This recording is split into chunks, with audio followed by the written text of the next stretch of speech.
This is my gas mini bike that I got in the mail Friday. It's supposed to come tomorrow, but it came Monday. Today's should have came Monday. Today's Sunday.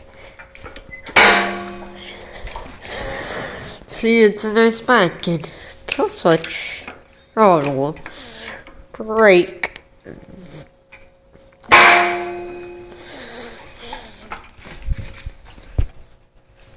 Choke, full string, and things you like and everything. Right now it's full of gas. This is my electric dirt bike, but this is my gas bike.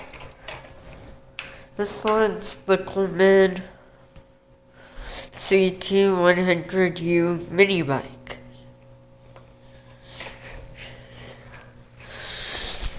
And you should get the 100 because it's really easy to put together.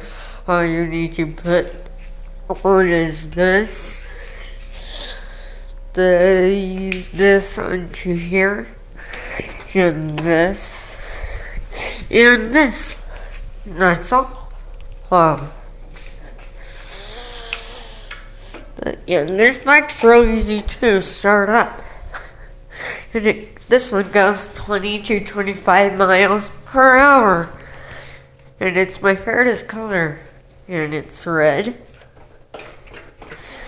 So, and the foot pegs are nice and the seat's nice too. In the next video, I will be probably showing me riding of it. Okay.